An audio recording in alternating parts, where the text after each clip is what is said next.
sugebėt atsiribot. Labai svarbus dalykas, mėlėjai. Sugebėt atsiriboti nuo neigiamos įtakos žmonių, aplinkos, pasaulio, reiškia, informacijos svarbiausia. Sugebėt atsiribot, sugebėt nesudegt kaip šitas laužas, reiškia, savyje. Sugebėti išlikti žmogumi, padoriu žmogumi, siekiant savo užsibrėžtų tikslų. Sveiki, mėly draugai. Šiandien studijoje pas mus yra pats mafijos, telekom mafijos tėvas Ramūnas Rudokas.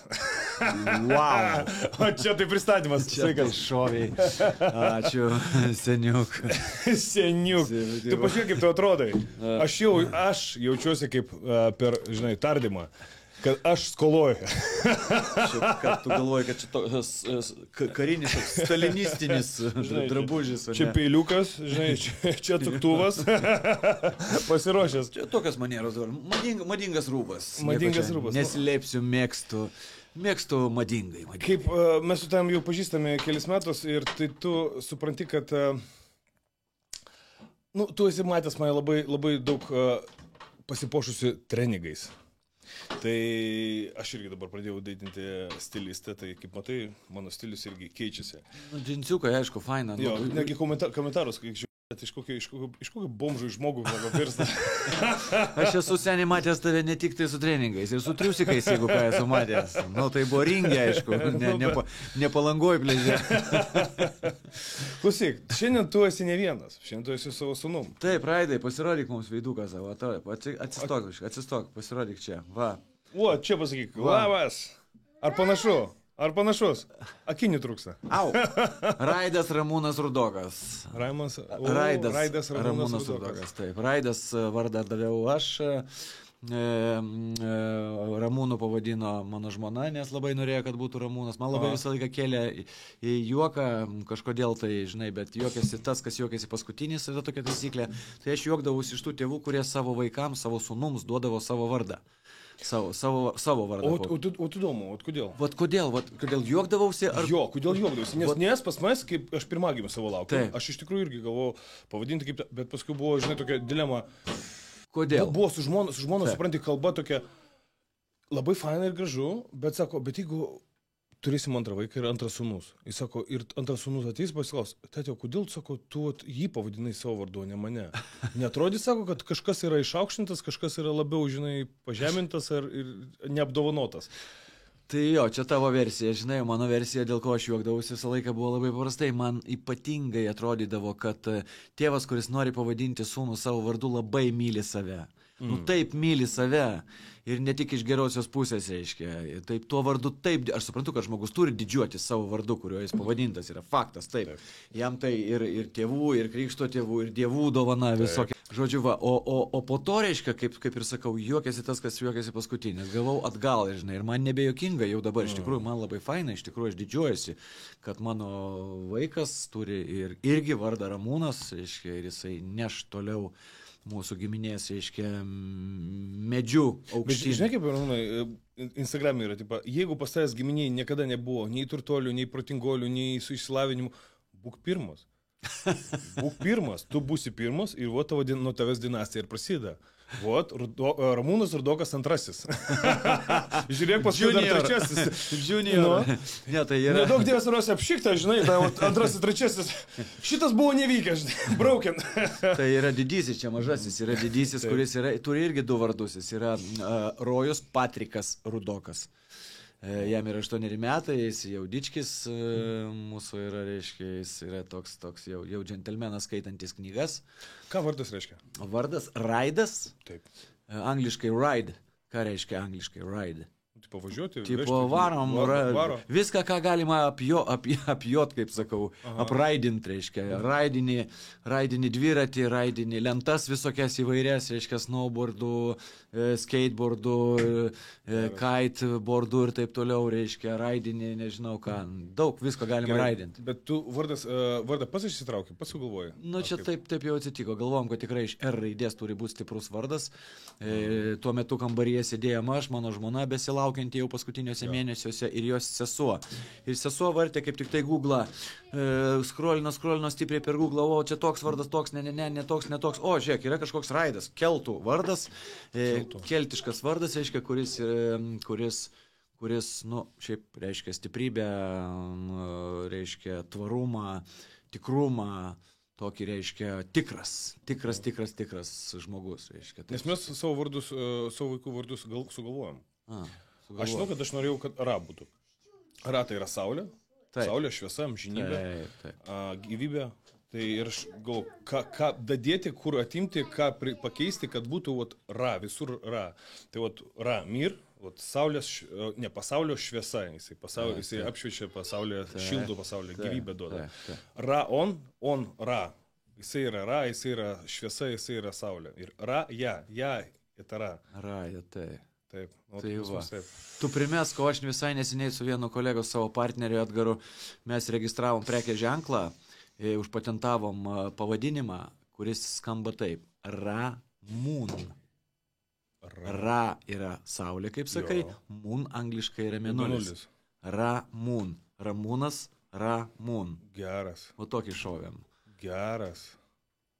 Čia klausyk įdomiai. Čia bus įdomi. Čia labai giliai taip. Čia įdomi, jo, čia bus įdomi ir produkcija. Ar nepastebėjai, kad apskritai žmonės biškai pagonybę grįžta? Taip.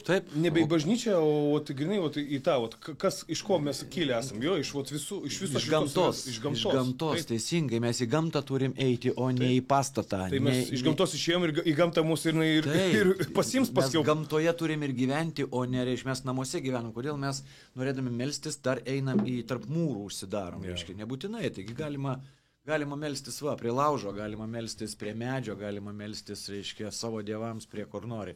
Man tai irgi su to tikėjimo paprasta labai yra jau seniai, išsiaiškinau, ką man reiškia tikėjimas, tai yra tikrai ne scholastiniai mūsų, reiškia, draugai, kurie mums padeda bažnyčioje susikalbėti su Dievu. Tikrai ne. Dievas žmogui turi būti, faktas aišku, kad turi būti kažkas Dievas, bet tas Dievas turi būti mano Dievas, o ne kažkieno, kuris man pasakys, ateis, tu dabar turėsi apeiti 3 kartus aplink bažnyčią, reiškia taip ir taip keliais, nes tu nusidėjai, nusikaltai, reiškia, ne, taip man tarpininko nereikia kaip ir šitoj vietoj. Tai, aš irgi esu tokios nuomonės, kad aš netikiu į bažnyčias, aš tikiu labiau į gyvenimo dėsnius. Ir aš manau, kad kokią tu energiją, aurą sukursi aplink save, tokia jinai pas tave ir grįš, tokia jinai vyraus pas tave gyvenime. Na, jeigu tu būsi šūdžius gyvenime, tai nors iš karto saldu iš pradžių gauna buvo saldu, bet vis tiek anksčiau vėliau tas gyvenimas tau kažkas tai karma vadina. Taip. Kažkas dar kažkas. Greičiausia taip. Kiek tu pakenksi, tiek ir gausi tu. Taip. Atgal. Taip. Čia normalu, reversas visą laiką yra. Tai reikia būti bent jau, aš galvoju, bent jau gyvenime, jeigu negali būti visiškai labai labai geras ir doras, būk bent jau maksimaliai padorus. Ir viskas bus neblogai. Kiek gali išspausti savęs. Elkis su kitais taip, kaip nori. Su tavimi elgtusi, čia faina. Bet sakau, bent jau padorumo elementariau šiek tiek turėti tam, kad tu galėtum gyventi mūsų bendruomenėse, visuomenėse ir taip toliau. Tu esi šiandien su sūnum. Taip. Klausimas tau. Ką tau reiškia tėvystė? Tu šiaip esi daugiavaikis sūnus. Daugiavaikis tėvas. O, sūnus, tėvas, jo. Man, supranti, aš visai neseniai jo sužinojau apskritai apie tavo copy-pastus, apie numerį tavo copy-pastus. Aš galvoju, kad aš neblogai sukosi šitoje sistemoje. Šitam versle. Jo, šitam versle. Vaikų gamybos ceche. Bet supranti, ne pliusiniam, o minusiniam, bet tu perspėjai mane. Aš dar nespjaunu į tą, aišku, pusę, bet... Žinai, aš jau 1000 kartų esu sakęs, žinai, turėdamas 2 suaugusias dukteris, žinai, vienai 30, kitai trupučiuką mažiau, keliais metais jaunesnė, abidvi baigė mokslus, ačiū Dievui, reiškia, viena gyvena Londone, kita gyvena čia Lietuvoje, medicinos srity dirba, reiškia, viskas faina, viskas gerai, bet jos neturi savo vaikų ir 1000 kartų joms esu sakęs, jeigu mergos jūs man negimdot anūkų, tai aš jums darysiu broliukus ir sesutes. Iki to laiko, kol nesulauksiu anūkų. Ir jos šitą puikiai žino. Ir aš tęsiu savo pažadą. Aš kaip suprantu, tu kraniuko dar neužsidaręs. Jokių būdų, jokių būdų. Maladės. Jokių būdų. Maladės. Galima. Gražuolis. Ne, jokių kraniukų uždarymų. Jo, bet tau pačiam kaip vyrui, tėvystė, ką jinai reiškia? Nu, faina, žinai, kuo toliau, tuo labiau aš irgi augau su savo vaikais kartu, žinai, ir tėvystė apskritai yra ne žaidimas, žinai, o tėvystė yra labai rimtas žaidimas. Rimtas žaidimas. Su jais reikia žaisti kiekvieną akimirką. Tugi negali pasakyti jam, kai jis ateina pas tave, va, su Pokemonų kortomis, tėti, kuris stipresnė korta. Šita ar šita. Nenori, tėti. Tu supranti, tu turi pasakyti, kuris stipresnė korta. Taip. Ir jisai jau dabar žino, kur jisai, jam 5 metai, jis jau žino, kuris stipresnė, nes mato, kur 120 ir kur 100. Jis gyvačiukas pažįsta skaičius. Jis pradeda pažinti, jeigu aš su juo nebendraučiau, to ir nebūtų. Jis ateina, sako, šitas stipresnis ar šitas stipresnis. Nu jo, sakau, nežinau, pats spręsk. Jis turi pilną klausimų, į kuriuos aš turiu turėti visus atsakymus. Va čia yra tėvystė. Ne vėl tu sakoma, kad vaikai yra geriausi mokytojai. Taip, aišku, aš daug ko mokinuosi iš jo, jisai iš manęs, mes... Šioje vietoje simbiozė yra fantastiška ir man nuostabu, augu kartu su jais, sakau, ir vėlgi aš dar kartą tampu mažas ir jaunas, susilaukęs va tokio pyplio, žinai, ir kiekvieną kartą, kuo daugiau laiko praleidi su juo, tuo supranti labiau, kad tu vėl iš naujo mokiniesi pasaulio pažinimo. Nes tu kartoji tai, ką tu jau žinai, bet tu pakartoji ir tu vėl žinai, kas yra. Ne vėl tu sakoma, jo, pasursus повторение мать учения. Da, logiškai, taip, teisingai. Mes daug dalykų žinom, bet mes galbūt jūs pamirštam ir nenaudojam tiesiog. Taip, yra tiesos. Prie esmės, pavyzdžiui, man vaikai buvo didžiulis stimulas keisti save apskritai iš pagrindų. Visiškai keisti savo požiūrį, keisti savo draugų ratą, keisti savo mąstymą, taip kaip aš apskritai gyvenu, kuom aš gyvenu, kaip aš bendrauju, kaip aš ilgiuosi, kaip aš save pozicionuoju, kokius siekius aš gyvenimo turiu. Ar buvo tau taip su vaikų gimimu, kad kažkoks pokytis toks psichologinis?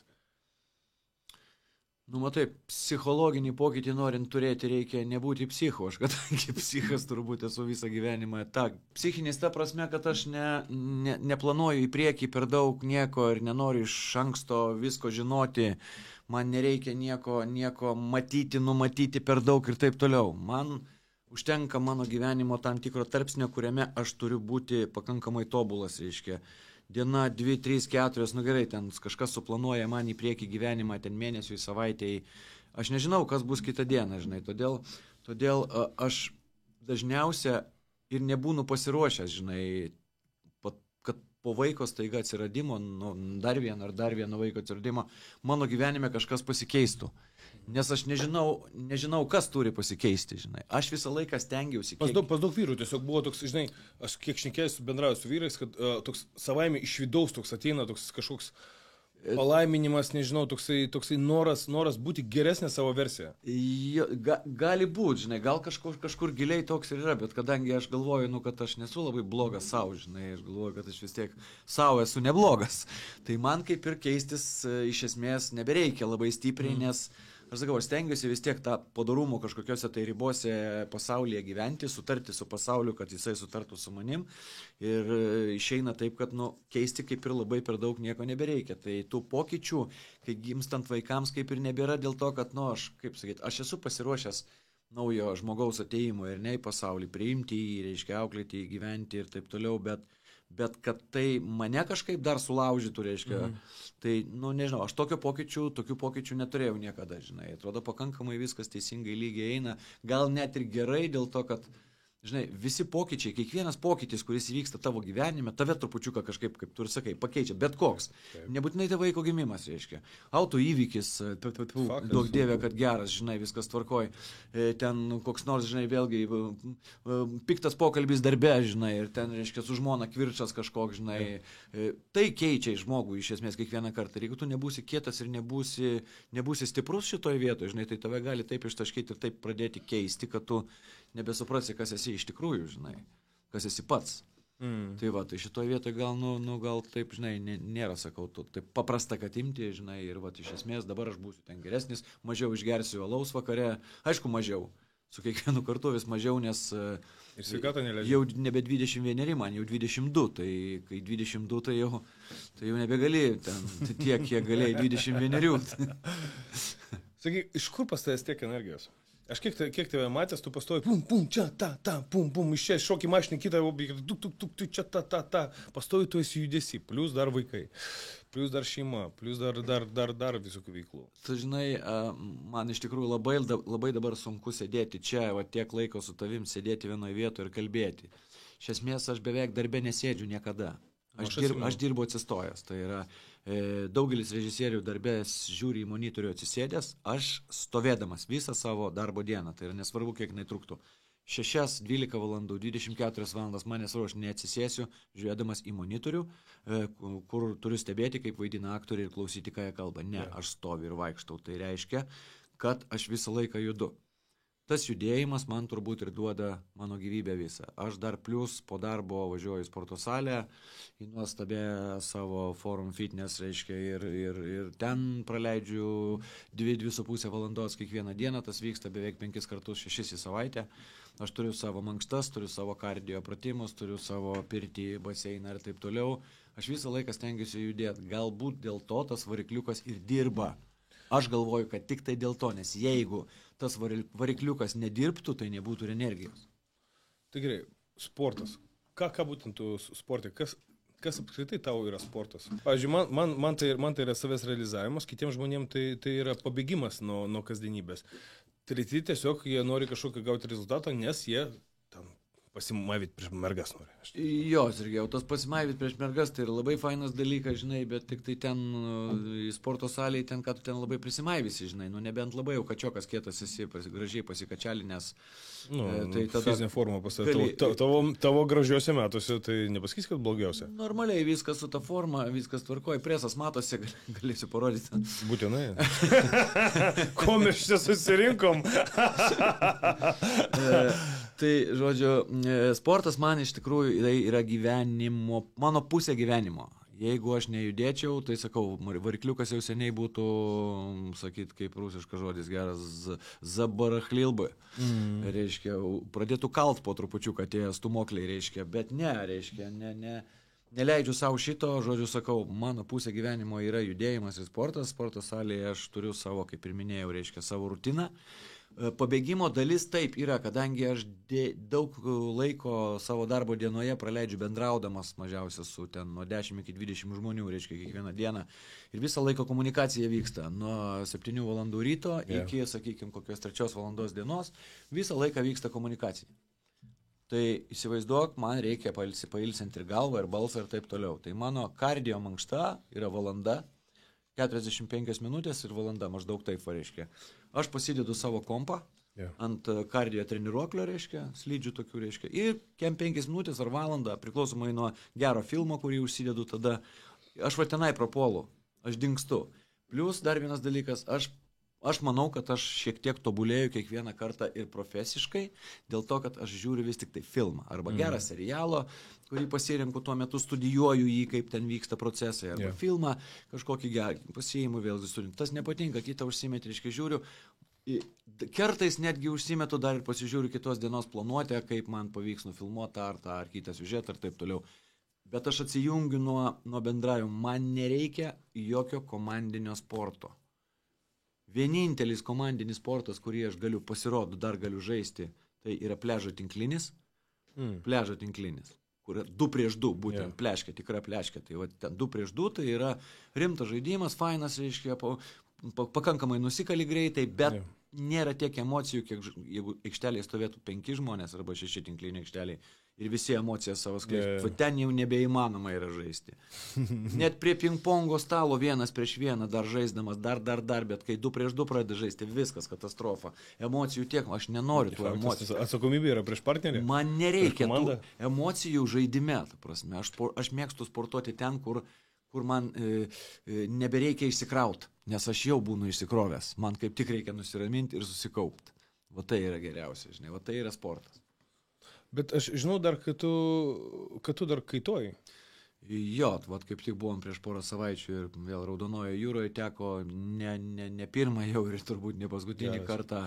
Buvo geras vėjas Hurgado iš tikrųjų ir daug vėjo buvo ir gerai pūtė, tai išėjau į vandenį. Vietiniai labai įdomus ten tie kaitų instruktoriai su savo senovinė įranga, 15 metų senumo aitvarą tokį piplyšusį atneša, bet vis tiek norisi pliusą užsidėti, vis tiek varai tą vandenį. Tik tiek, kad Raudonojo jūroje, kas nebuvę, tai galiu pasakyti iškart, nepulkit iš karto džiaugtis, kai nuvažiuosite į Egiptą plaukti jūroje, nes turėsit ir bėdų truputėlį po valandos laiko, va čia va gerklos visos, ir nosis, ausis pasidaro kaip druskos kasyklos. Eiktų. Nes iš po lentos plaukiant visą laiką puršlai eina į vandenį, tu kvėpuoji to vandeniu. Prisitrauki tiek vandens. Sako, gerai druską pakvėpuoti, biški. Biški, bet, sakau, po valandos, ten patys vietiniai sako, kaip tu gali valandą laiko išbūt vandenį šitam, vietiniai tie, kurie plaukioja ten kasdieną. Nu, sakau, aš galiu, aš stengiuosi, žinai, ten po 20 minučių visi bėga į krantą, geria vandenį, atsikvėpuoti, apsiprausti, atsigert, kad tik nes labai suru, žinai, tai toks niuansas yra. Šiaip mėgstu daug, kur būnu, ten stengiuosi paplaukti. Kiek laiko tu užsiimi? Kitesurfingo aš užsiimu jau, bus 10 sezonas. Tai yra 10 metai.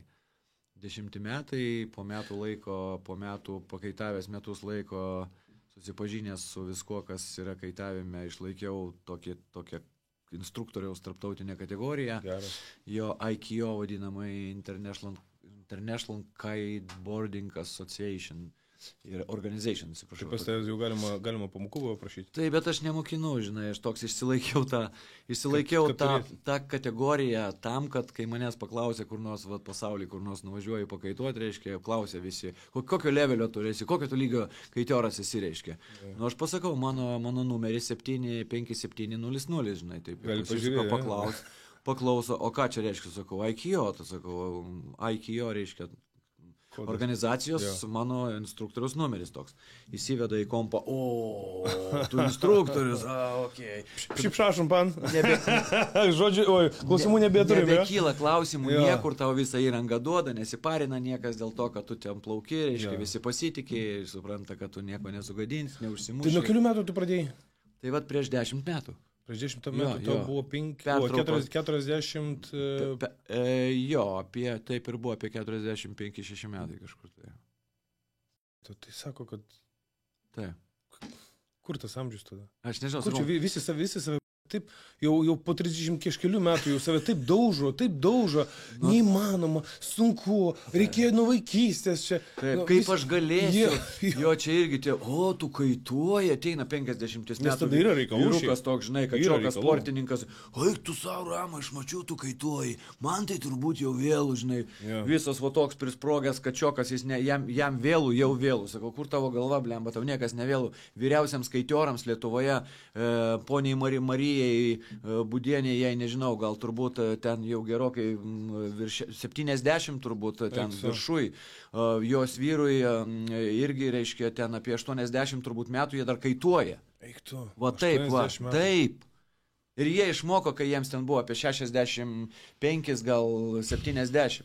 Primesk. Įspūdingai. Tokio amžiaus žmonės plaukia su aitvarais jūrose. Jie kaituoja Vietname, jie kaituoja Atlanto vandenyne, taip, bangose ir taip toliau. Tai čia yra, nėščios moteris kaituoja. 8-9 mėnesį. Stumė. Gali kaituoti, nes tai yra saugus sportas. Betgi Ne. Viskas čia tik pradžioje labai sunku, kol tu nesupranti, kaip tą daryti. O kai tu pirmą kartą pajunti, kad tu jau valdai aitvarą, tu suvoki, kaip tu visą gyvenimą to nedarai, kodėl tu to nedarai, nes tai taip lengva. Nes taip baisiai atrodo iš tikrųjų iš šono, bet esu matęs ne kartą, kad ir kitos moteris ir boksuoja letinas 9 mėnesį su štanga 100 kg moteris, moteraitės stupia. Kaip ten ir viskas yra apsaugota, ligonė irgi sako, kad gamta pagalvoja apie tai, kad reikia vis tiek gyventi žmogui, o negulėti tiesiog kaip inkubatoriui, laukti savo dienos. Tai jos labai teisios tos, kurios stengiasi judėti ir stengiasi daryti viską, reiškia, kaip ir darė gyvenime, atsargiai, saugiai, tai kaitavime irgi nėra jokių problemų jiems. Zaredą. Baltyminį kokį zaredą. Tai būtent mes pasinaudosime progą ir duosime tau, Juoda, mūsų kuvaldą barą. Oho. O tečiui su jo šviesia asmenybė. Man blondinė. Blondinė. Gerai, ačiū. All natural, jokių saldiklių. Gerai. Duosim tau, šlopsim dabar, gerai. O tai va. Wow. Gerai. Nu, pasakysi, kaip tau. Gerai. Gerai. Grįžtam prie tavęs kaip prie asmenybės. Kas gyvenime yra tavo herojus? Kas yra tavo role model? Žmogus, į kurį tu stengiasi būti panašuoti, lygiuotis.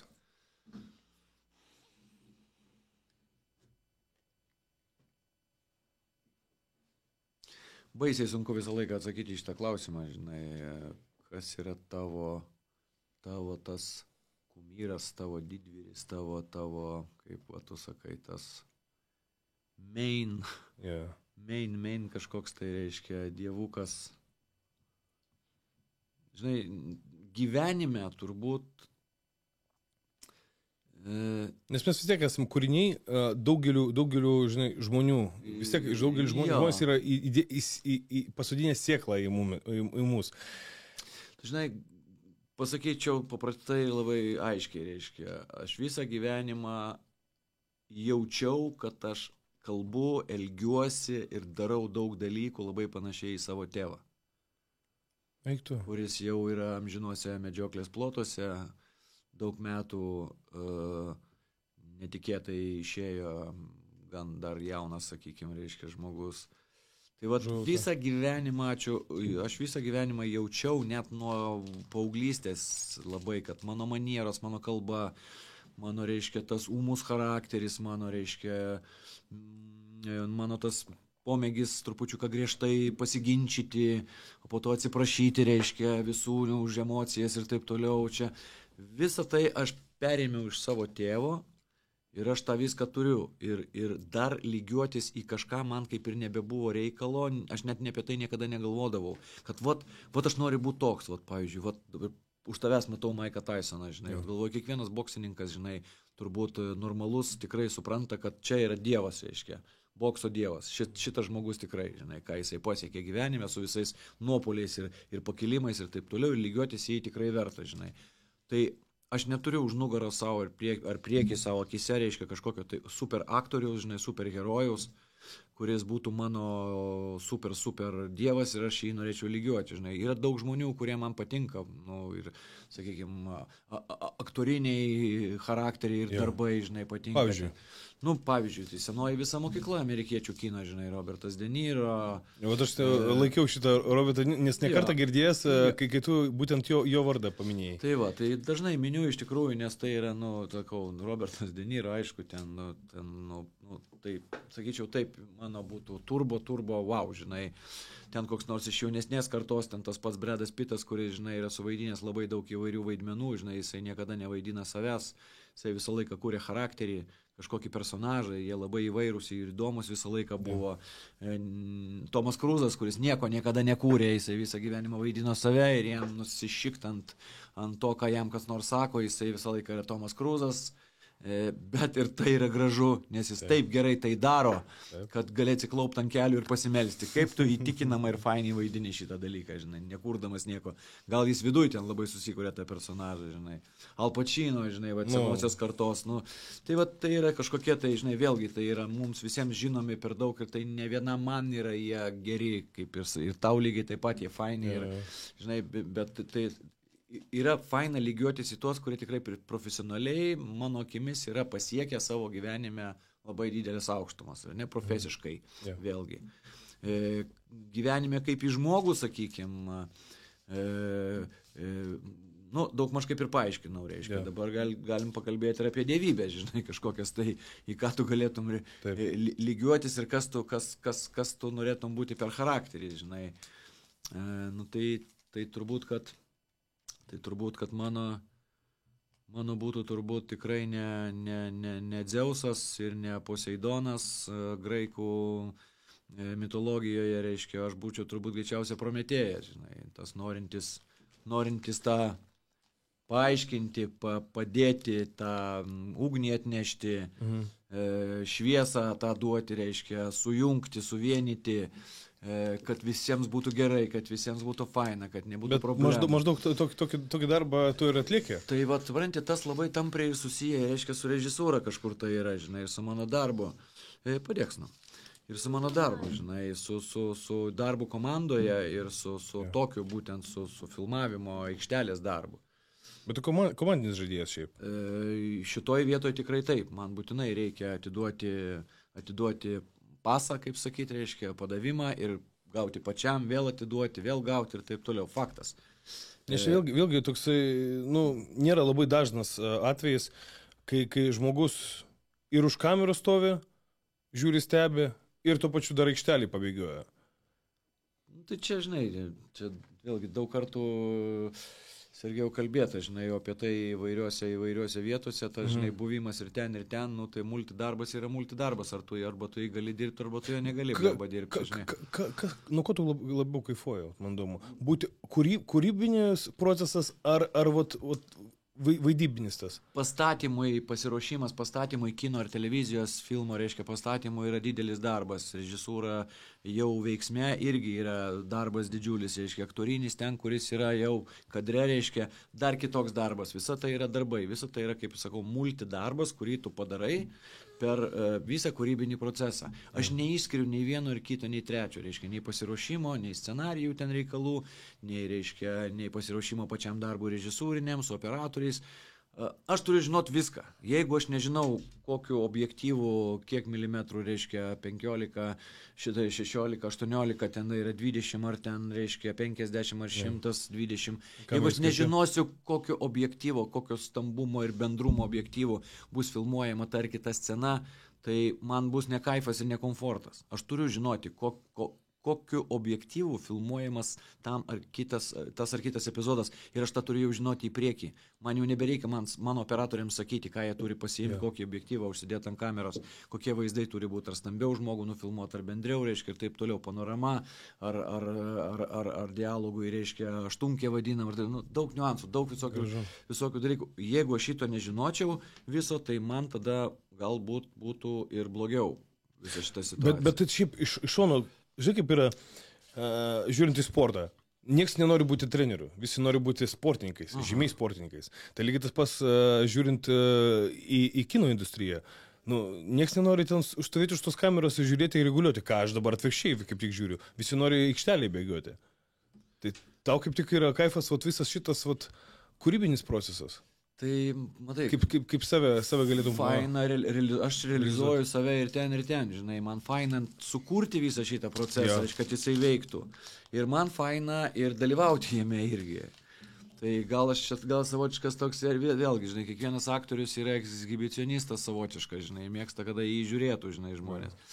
Presą paskui parodysiu. Būtinai grįšiu prie to.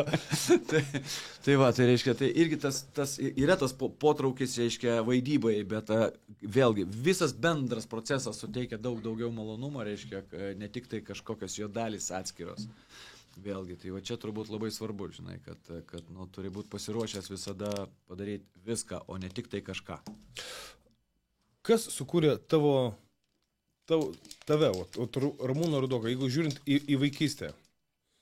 Vis tiek, tu gyvenime nuo vaikystės buvai tokio būdo žmogus, kaip esi dabar, ar tu keiteisi, evoliucionavai laikui bėgant? Jo, čia tikrai vyko visiška evoliucija, didžiulė, sakau, reiškia, kadangi aš labai daug stebėjau, augdamas savo šeimos didį brolį, tai yra savo tėvą, augdamas su sesute vos 1,5 metų jaunesnė, žinai, augom, ačiū Dievui, kad iki pilnametystės, reiškia, visa šeima buvom kartu, paskui jau tėvai ten skirtingais keliais pasuko, kai mes jau visai pilnamečiai buvom, žinai. Tai tas šeimos, žinai, supratimas ir matymas šeimoje, kaip viskas vyksta, kaip viskas keičiasi, tas labai daug davė, žinai, stebėjimas tėvo ir kokio aš noriu būti po to, žinai, tie sprendimai. Kai vaikas buvau 7 metų senį, aš dabar taip nebebūna, žinai, aš 7 metų, palaukim, nuo 4 metų. 4 metų amžiaus aš 0,5 kilometro nuo mano namų buvo darželis, aš parvesdavau iš darželio savo 1,5 metų jaunesnę seserį, už rankos, būdamas 4 metų. parvesdavau seserį namo už rankos. Aišku, tuo metu rajone buvo gal vienas žiguliukas, ar 3 mikrorajone visam. Tai ten nebuvo kam vaikų pervažiuoti vaikų. Tengi perėjų nebūdavo tada, nei pažymėtų, nei jokių kitokių. Ten būdavo šaligatvis. Čia Rokiškis, čia mano gimtasis Rokiškis, mano gimtasis mikrorajonas, 5 aukščių rajonėlis, kuriame aš praktiškai visą tokią vaikystę praleidau, reiškia. Kupiškį gimiau, po to, reiškia, gyvenau Panevėžy iki 3 metų ir paskui jau nuo 3 metų Rokiškį. Tai vesdavau va taip savo sesutę. Tai jau mano pirmi savarankiškai žingsniai, reiškia, kada mama pro langą žiūrėdavo va taip, reiškia, į mūsų abudu einančius, bet tėvai buvo ramus, nes nieko negalėdavo atsitikti ir nieko neatsitikdavo. Vaikų niekas nevogdavo tada. Ne, tai visiškai, ką su juo daryti? Niekada, niekur niekas negirdėjau, kad būtų pavogę vaiką, tam miestelėje, kur aš gyvenau. Mes saugiai grįždavom namo, mokykla, po to mokykla viskas, aš buvau ramus vaikas, žinai, pakankamai ramus vaikas, aš toks buvau kaip, biški meniškas gal, žinai, toksai.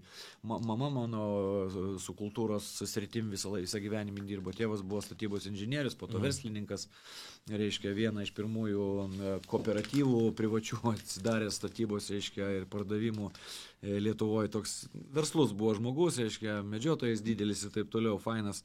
Tai mama su kultūra susijusi visą laiką. Tai reiškia, aš turėjau tos pavyzdžius tokius įdomus, liktai aš linkau trupučiuką į muziką. Tėvas labai norėjo, kad aš šaudyčiau daug labai nuo ankstyvo laiko, aš bandžiau visokius šautuvus, pistoletus, būdamas gal 7-8, aš jau šaudžiau į taikinius su tėvu karjerose, reiškia, į butelius įstatytus ir taip toliau, žinai, tokie dalykai. Toks kelias, žinai, bet aš norėjau sukti trupučiuką mamos kelių, žinai, formavosi labai savotiška tokia dviguba, dvilypė asmenybė, žinai, aš bandžiau įtikti savo tėvui, žinai, ir eiti ten, kur jisai man sako, eik į lengvą atletiką, žinai, eik į šaudimą, išmok, būk vyras ir taip toliau ir panašiai. O mama sako, ne, reikia muzikos mokyklos. Tau reikia, tu tikrai labai gerą klausą, tau reikia muzikalkės, tau reikia kultūros namuose, motina buvo direktorė, reiškia, tau reikia teatro būrelio. Geras. Ir į tą pusę visą laiką, žinai, tai įsivaizduok, iš 7 metų man ateina motinos draugė, geriausia motinos draugė kultūros namuose dirbo mama direktorė, o šalia kultūros namų buvo muzikos mokykla, ten direktorė, reiškia direktorė, jos draugės, aišku, muzikos mokyklos direktorė. Ateina šampaniuko gert vieną dieną pas mano mamą, pas mus namuose pianinas, reiškia, mama grodavo. Sako, vaikelė ateik čia, žinai, ateinu į kambarį, dabar natas dainuok man. Sudainuoju iš ten tas natas, iš karto nieko nemokintas, aš dainuoju, sako, Jėzu, vaikas turi absoliučią klausą. Virgutė, sako mamai, jis būtinai turi eiti į muzikos mokyklą ir būtinai į styginius, smuiką arba violončelę. Taip. Šita yra stipri korta. Už šitą? Už šitą, jos vienodos. Tai va, įsivaizduoju, 7 metų, man violončelė į rankas blemba ir aš per visą rajoną, iš mikrorajono į muzikos mokyklą būdavo kokie 3 kilometrai. 7 metų piplys, ta violončelė 2 kartus didesnė.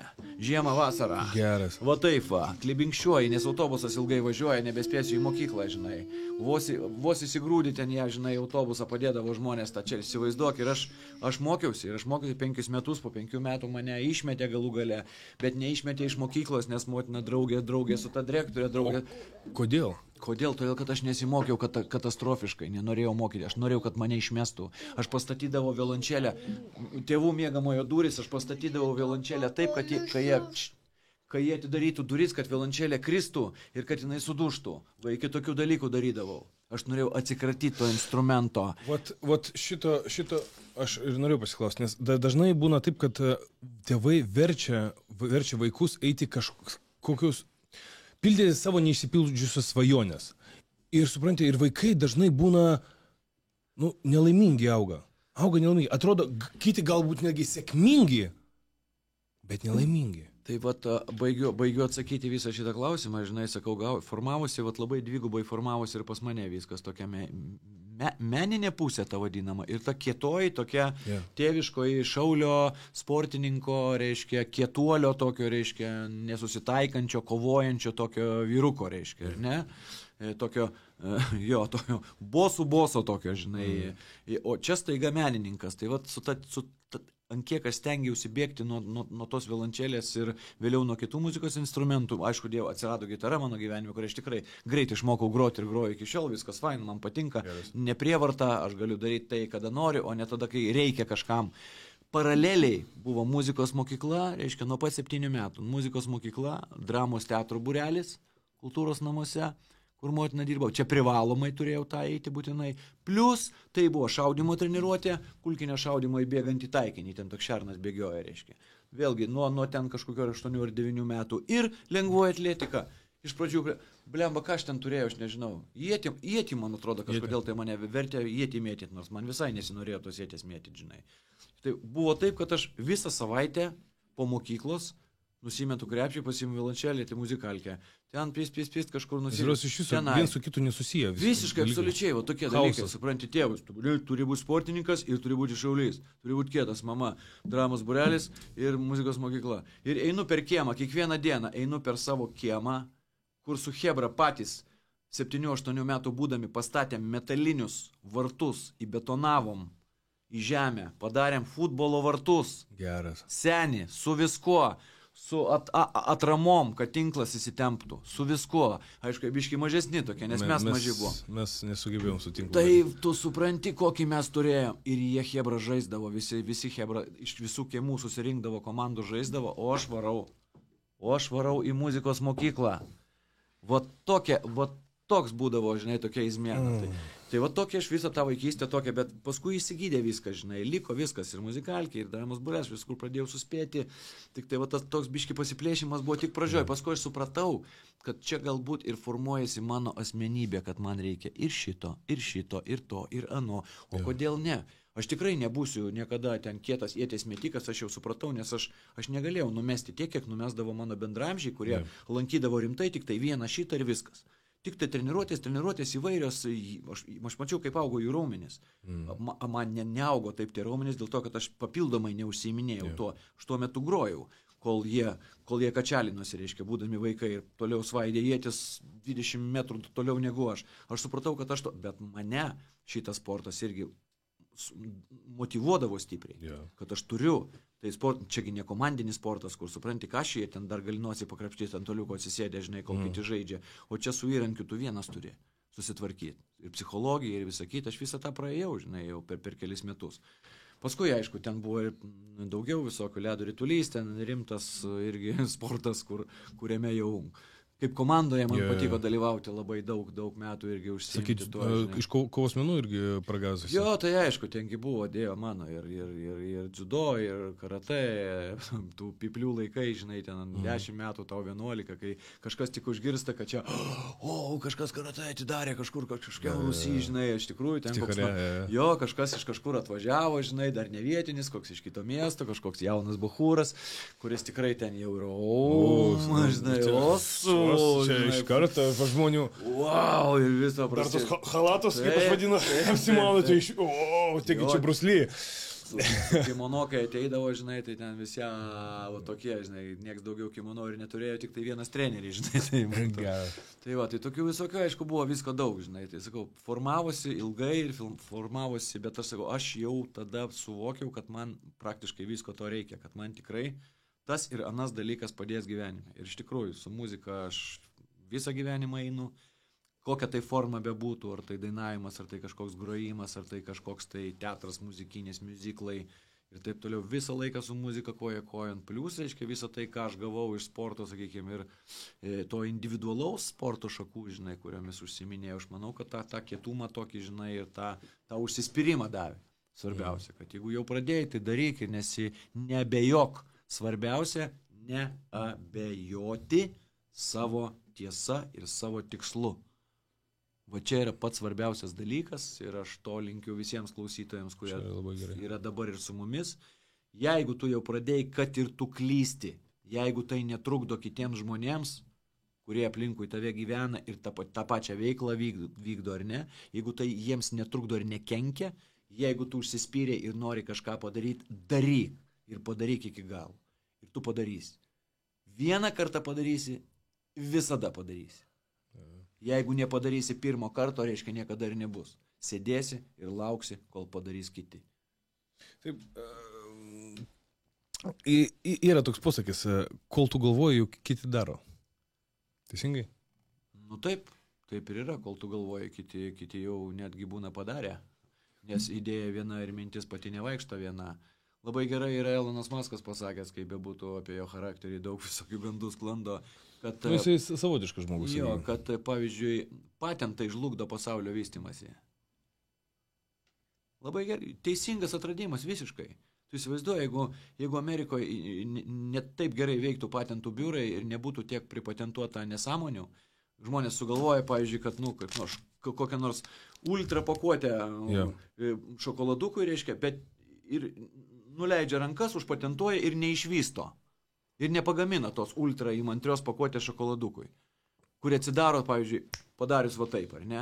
Vat ir jisai neišvysto, į gamybos nepasiekia, bet užpatentuotas daiktas guli jo stalčiui. Ateina mes su tavim, žiūrėk, čia būtų gera idėja. O taip šokoladukas atsidaro. Va taip va, kuvaldo šokoladukas, pist va taip va, čiukti šoka pats, va taip padarius. Mums sako, negali šito pagaminti. Ten... Sertifikatas. Mindaugas Rainys jau yra užpatentavęs šitą. Tai ko jis negamina, tai jeigu mums parduoda, a jis nori 17 milijonų už tai. Vat ir čia stop, ir čia baigiam. Ragas. Tai va čia, supranti, čia yra žmonijos stabdis dažniausiai būna, reiškia, labai sudėtinga. Mes tiesiog mes nelinkę dalinti savo išradimais, va čia labai keistas dalykas. Ant kiek mes lopai esam dėl to. Kodėl mes nenorim tiesiog imti, leisti, dalintis tuo, ką mes sugalvojam. Ego. Tai bet čia yra kaifas. Bet ego. Tai bet ego, bet tau bus už tai atseikėta. Tau nereikia iškart 16 milijonų, Mindaugai Rainy. Atiduok tai mums už 1 centą ir tu po 3 metų turėsi 16 milijonų. Nes mes tau po 1 centą nuo kiekvieno šitą mokėsi. Ir visiems gerai. Aš kaip sakau, čia tai yra dalintis, tai reiškia dalintis. Labai teisingas požiūris. Ir atiduoti, duoti ir atiduoti, kad veiktų. Ir visai kita sistema būtų, visai kitokios visuomenės būtų, visai kitokios bendruomenės. Mes su sūnum, pavyzdžiui, dalinamės Pokemonų kortomis, taip? Aš tau duodu, tu man duodi, aš tau duodu, tu man duodi. Sakyk, pas tavęs... Tu turi sutaisyti, kaip buvo. Gerai. Būtinai. Geras. Tai turėtų būti geras. Gal. Man labai štai patiko pats. Dabar naują šitą baltą išleidom. Ne, nesuk dabar kameros. Žinok, čia jau viskas yra nustatyta jau, nereikia nieko tvarkyti. Kam tvarkyti tai, kas jau yra sutvarkyta? Tai turėjai tavęs turėti tą kamerą. Ne, šitą kamerą. Va šitą žiūri. Понимаешь?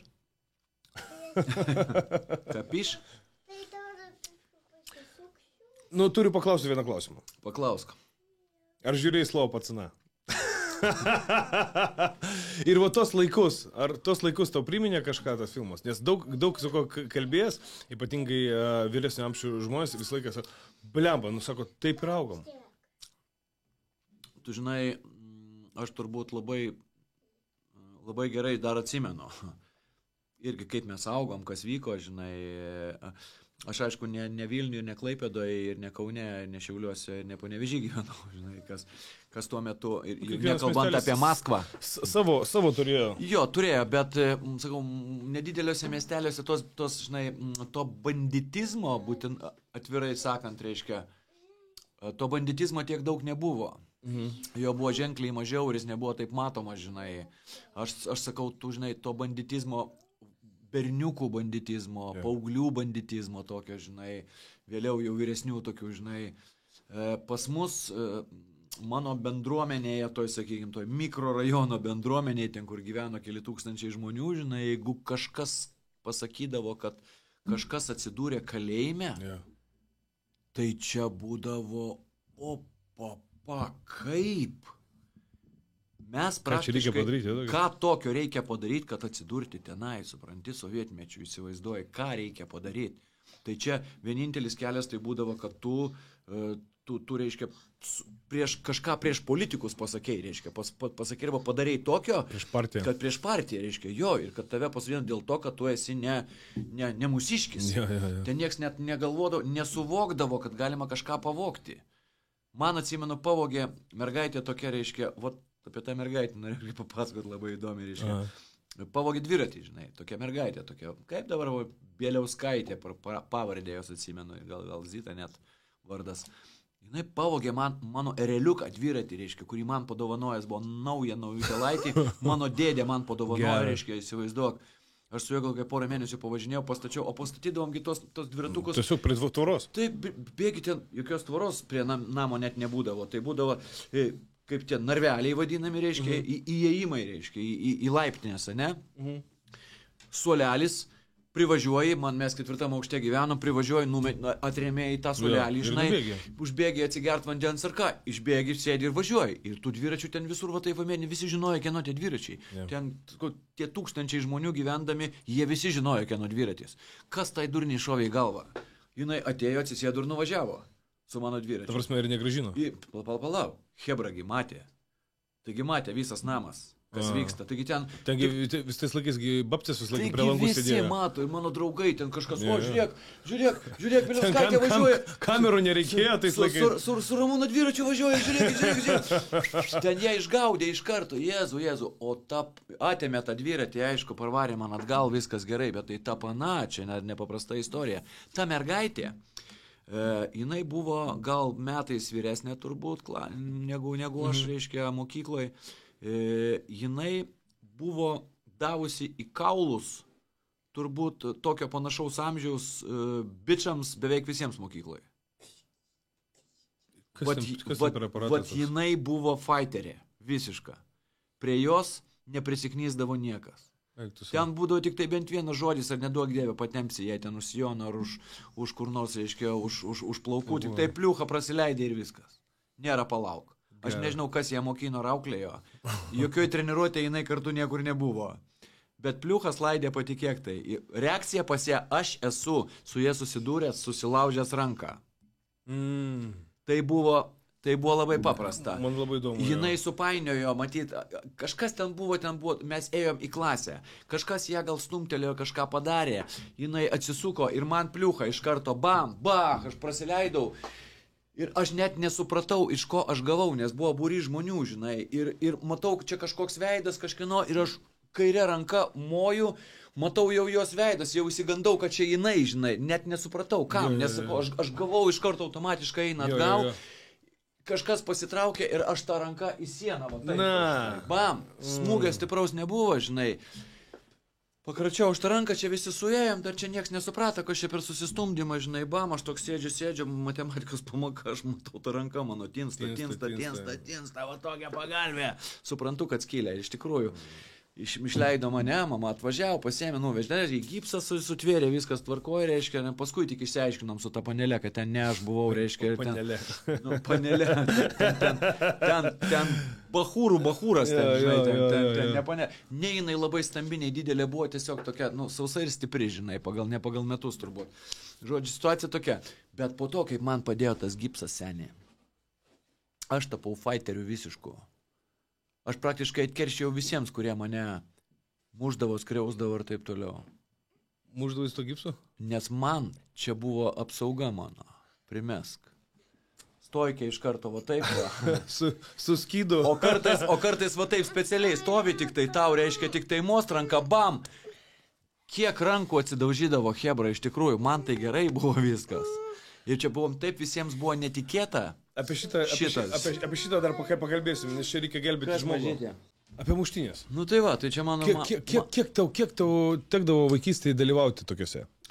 Žinai, daug tikrai per daug neteko, nes aš visais įmanomais būdais visą laiką stengiausi bandyti kompromisą kažkokį, tai bandyti susitarti. Strategas? Pakalbėti, išskirti, nereikia. Bet galiausia, aišku, kad... Trečias kaltas būdavo. Dažnai būdavo ir taip, ir tekdavo gydyti tada jau situaciją ir kumščiais, ir kojam, ir taip toliau, žinai, ir gintis pačiam, ir bėgti, ir pulti, ir visaip yra buvę. Žinai, patys blogiausi dalykai, žinai, būdavo tokių vaikų, žinai, tokių mano vienmečių, kurie nei iš jo, nei iš to, žinai, su juo kalbi, žaidi, pavyzdžiui, sniego gniūžtėmis mėtaisi, žinai, ir staiga jisai prieina, bam, tau reiškia ir bėga į kojas. Ir tu suprasdavai, kad tu jo nepavysi dabar tuo metu, žinai, tu ateini į kitą dieną į mokyklą su fingalu arba prakirstą lūpą ir visi žvengia. Tu supranti, kad negalim palikti Ir šito. tu supranti, kad šito palikti negalima. Tu tada pradedi gaudyti, ieškoti, jisai bėgioja, laksto, viešai mokykloje negali, jisai kieme nebesirodo, supranti, galų gale praeina kažkiek tai laiko, keli mėnesiai nusispjauni, atleidai jam, žinai. Nors laikai pykti, su juo nebebendrauji ten pusę gyvenimo po to, bet jau žinai, kad jau dabar jau vėlų yra keršyti, žinai. Ir toks va čia skausmingiausi dalykai va tokie būdavo, žinai, man yra kelis kartus tai buvę, žinai. Nors kartais ir pavydavau, žinai, tai čia jau tada vėl kitaip viskas. Sakyk, kaip tu apskritai, jeigu pažiūrint į tavo karjerą kaip aktoriaus, dažniausiai tu būni blogiukų. Tu papuoli į tokias scenas tik dėl to, kad meta, ar tu taip save opozicionuoji iš tos vaidybinės pusės, kad tu tinki tik tais va tokioj vaidybai. Ar tavo asmenybė taip formavosi nuo vaikystės, kad, žinai, kaip būna, kad susiformavusi asmenybė, pažiūrė, koks jis geras žmogus gali būti. Pažiūrėk jį. Špikuliantas, ta prasme, bandiuga, įsio. Jo, žinai, yra tikrai... Nors kai aš pats su tavim bendravęs, kaip vyras su vyru, žmogus su žmogum, visai kitas žmogus negu ant teliko. Taip yra, žinai, vaidmenys irgi kūrė tavo asmenybę, dažniausiai irgi kartu iš paskos, žinai, taip kaip tu kūri vaidmenys, tai vaidmenys ilgainiui pradeda kurti tave, žinai. Taip. Aš jau turbūt 20 metų, jau besimokydamas akademijoje muzikos, reiškia, jau supratau, kad aš tikrai nebūsiu Hamletu, greičiausiai. Nors tai yra labai visai ne joks neblogėtis, bet dažniausia tai yra labai, tokia kontroversiška asmenybė, reiškia, pliusas, minusas labai didelis ir taip antipodas pats savyje, juoda ir balta, žinai, kad aš niekada nebūsiu Romeo, turbūt supratau irgi, kad aš būsiu greičiausia visai kitokie personažai. Ir tu pats tai supratai. Ir taip jo, ir ko gero, kad taip ir atsitiko, žinai, ir tai, kuo toliau, tuo labiau, dar vis labiau, reiškia, kada galva pasidarė plika, vėlgi tas įvaizdis dar kažkoks toks, žinai, ir tų vaidmenų tokių vienas po kito atsirado, žinai, taip, bet dabar aš jau pradedu galvoti, kad galbūt nėra taip jau viskas ir paprasta.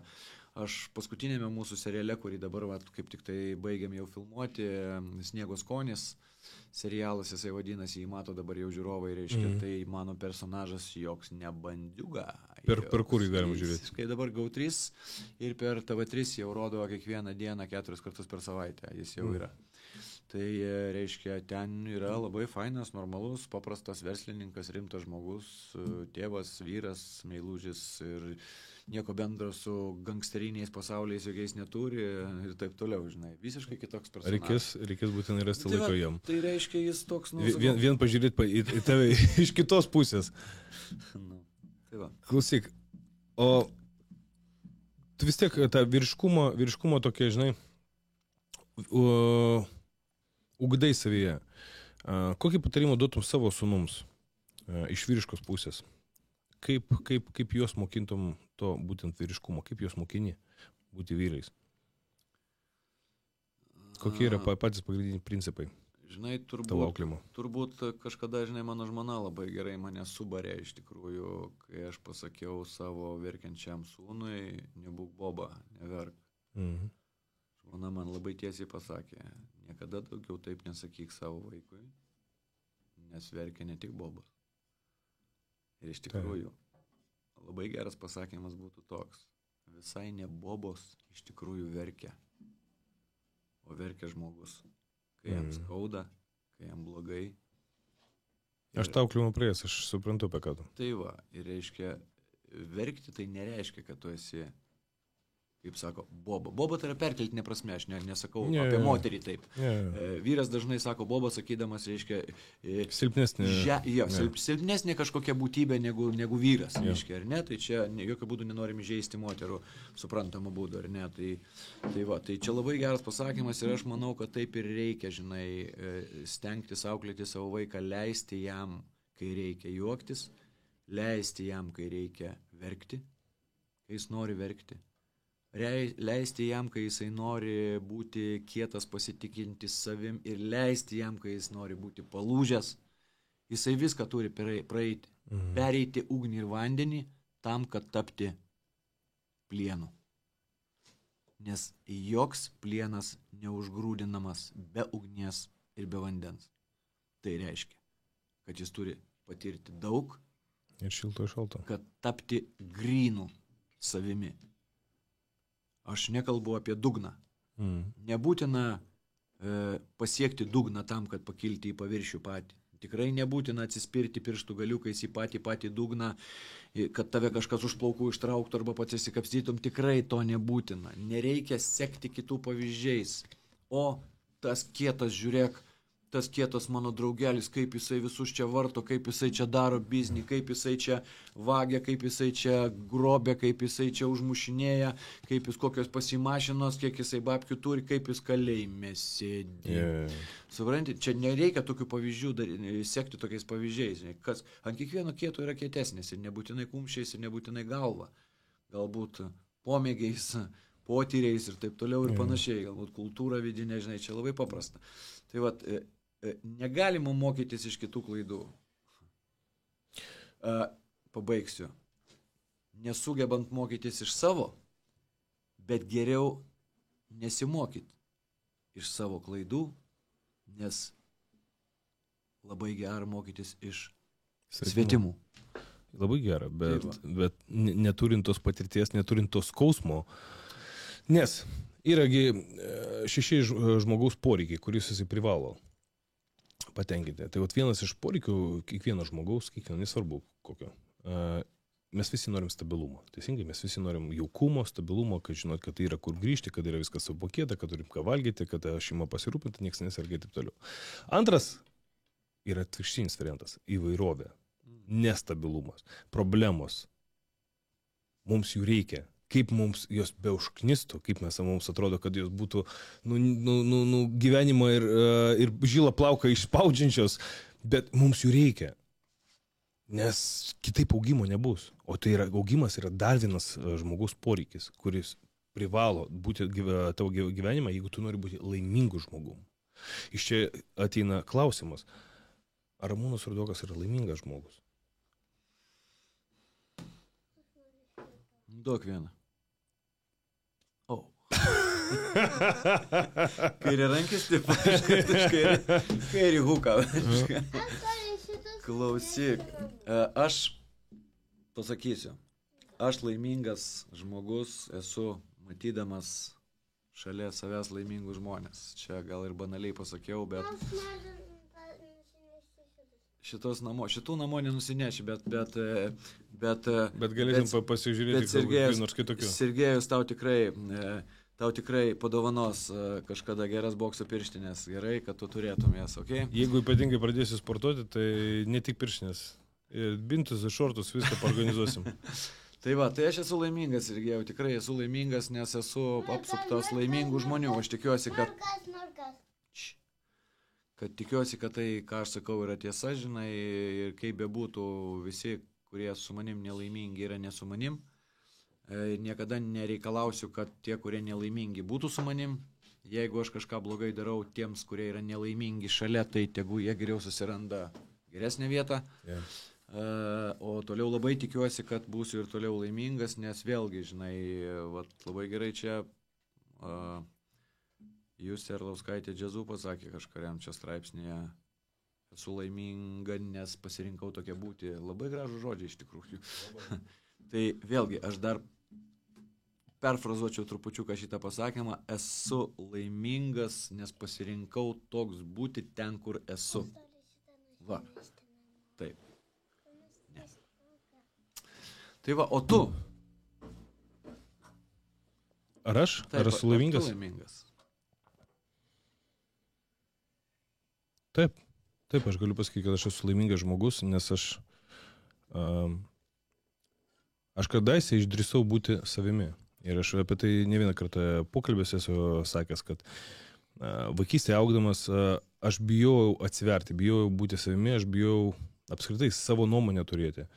Ir aš niekada netikėjau, kad aš galiu būti kažkom apskritai, kad kažką man gyvenime nuveikti, kažkur tai į kažkokį tašką dasigaut, man reikia eiti paskui kažką. Nes aš nieko vertas.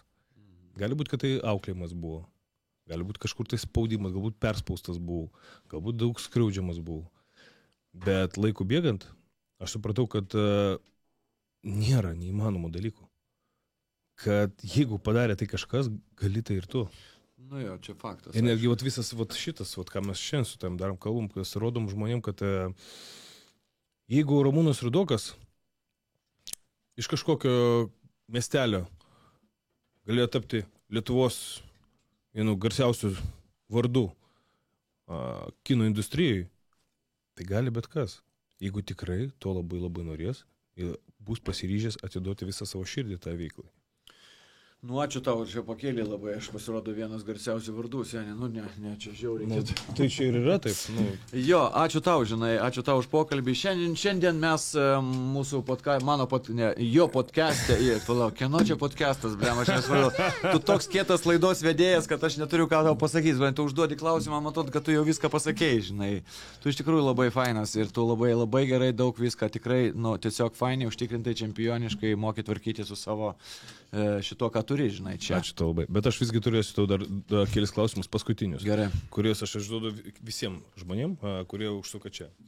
Jeigu mes pagalvosim, kai tau buvo 20-30 metų, ar būtum tu patikėjęs, arba pagalvojęs, kad būsi būtent tam taške, kur esi šiandien? Tu žinai, aš net nepagalvojau tada, kad aš galėsiu būti taip žemai kaip dabar. Tada buvo maksimalistiškiausias maksimalizmas. Kai man buvo 20 ir 21 ir 22, aš buvau pasaulinio garso turbo mega žvaigždė. Nes tada tai buvo, ką mes matėm, buvo gilus sovietmetis. Yeah. Ir matėme 4 ar 5 lietuvių aktorius, kurie buvo tuometinės Sovietų sąjungos, tai yra Tarybų sąjungos liaudės artistai. Ir vienas iš jų mano gan artimas giminaitis, Regimantas Adomaitis. Aš žinojau, kaip jis gyvena ir ką jisai turi tuo metu. Kokias privilegijas turi tokio lygio superžvaigždė šioje žemės pusėje. Įsivaizduoju. Tai va, tada man atrodė visas pasaulis mano rankose. Aš viską galėsiu. Aš nesakau, kad dabar taip nėra. Aš labai daug turiu ir labai daug gavau ir labai mano akiratis labai platus, nes aš visuose kontinentuose esu buvęs ir matęs visas kultūras, civilizacijas ir taip toliau. Vienas dalykas, aš apie tai svajojau. Tuo metu tas buvo neįmanoma, kai aš mokiausi muzikos akademijoje mano laikais, ar ne? Bet paskui pasidarė įmanoma, viskas tvarkoja. Nu, man niekas neduoda, valstybė man neduoda paskyros automobiliui. Aš jį turiu nusipirkti pats. Reiškia, būto man irgi niekas neskiria. Aš jį turiu įsigyti už paskolą. Man tai gertuvę skiria. Tai va, gertuvę. Žvengiam, Visi žvengiam, faktas. Aš visą laiką, aš į sporto klubą ateinu, kokią mano gertuvę, nukrypsiu prie temos. Mano gertuvė yra 500 ml plastikinis buteliukas nuo viskio. Nuo viskio. Tai yra mano sporto klubo gertuvė. Bet plasmasinis. Plasmasinis, bet su visų užrašu nereklamuosiu, koks tai yra viskis. Man labai patinka toks prikolas. Ir aš su ta būti...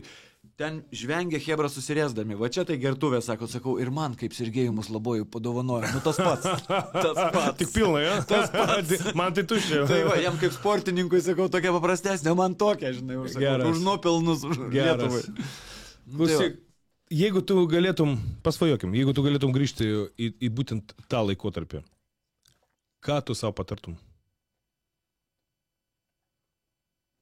Aš tikrai negaliu pasakyti, kaip daugelis sako, aš nieko nekeiščiau, arba aš pakeiščiau viską, žinai, aš turbūt, kad kažką pakeiščiau, gal...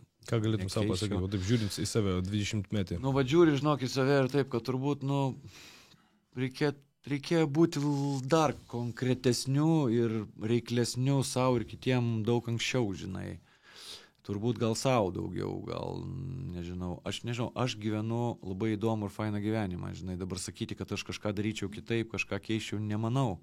Aš ir taip jau turiu daugiau negu aš tikėjausi galbūt kažkada, žinai, nebuvo visko, buvo pakilimų, nuopolių, man gyvenimas kaip ir visų labai kalvotas, žinai, ir su duobėm, ir su kalnais.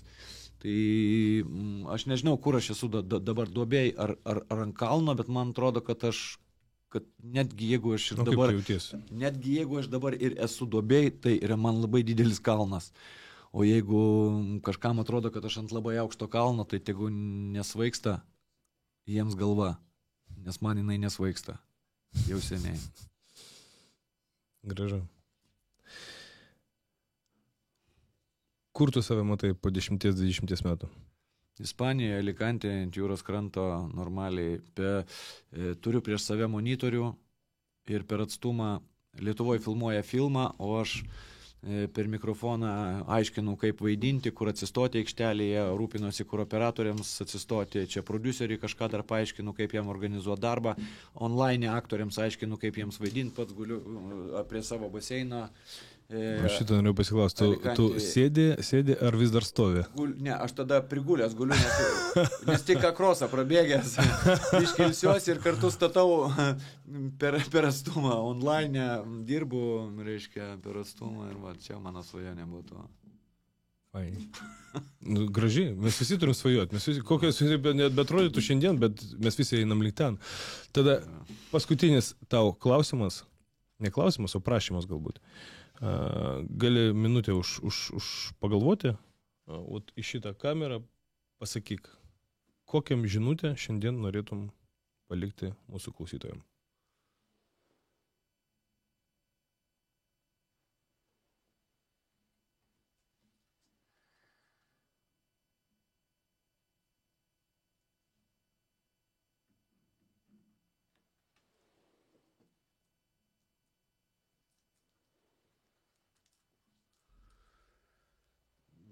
Man atrodo, tiek daug visko jau pakalbėjom ir daug pasakiau, žinai, labai sunku kažką dar išskirti, žinai, nes nori labai banaliai kažko tai šaut nesąmonės kokio, žinai.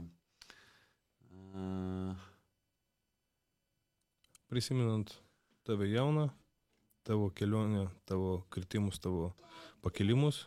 Taip viskas labai aišku, žinai, yra daug banalių frazių, likite savimi ir turėsit viską, žinai, siek savo tikslo, kaip bebūtų ir pasieksi, žinai, čia daug visko galima kalbėti. Frazės galbūt gali būti banalios, bet jie supratė, jos banalios, kaip parašyta, net mes nežinom to autorių, mes nežinom jo istorijos, bet mes žinom tave. Žinai, va šitam kontekste labai svarbu, turbūt iš tikrųjų labai paprastas vienas dalykas, žinai, atsiriboti nuo neigiamos įtakos, sugebėt atsiribot, labai svarbus dalykas, mėlieji. Sugebėt atsiriboti nuo neigiamos įtakos žmonių, aplinkos, pasaulio, reiškia, informacijos svarbiausia. Sugebėt atsiribot, sugebėt nesudegt kaip šitas šlaužas, reiškia, savyje. Sugebėti išlikti žmogumi, padoriu žmogumi, siekiant savo užsibrėžtų tikslų ir tiesiog, aišku, kam patinka tiesiog gulėti ant sofkutės visą dieną, tai jisai tikrai neatsistos pusdienį pavaikščiot. O tiems, kam patinka pusdienį pavaikščiot ir po to pagulėti ant sofkutės, jie jau siekia savo tikslo, nes jie jau vaikšto. Linkiu visiems, vaikščiokit iki savo tikslo. Ačiū tau labai. Labai dėkingas už tavo laiką, už visą pasakytą informaciją. O jūs aš noriu pasakyti ačiū, kad padedat man kurti sėkmingų žmonių bendruomenę, kad jūs stebite, nepamirškite palikti komentarą, spausti like, taip pat palaikykite kanalą spausdami subscribe. Ačiū jums labai ir iki sekančio karto.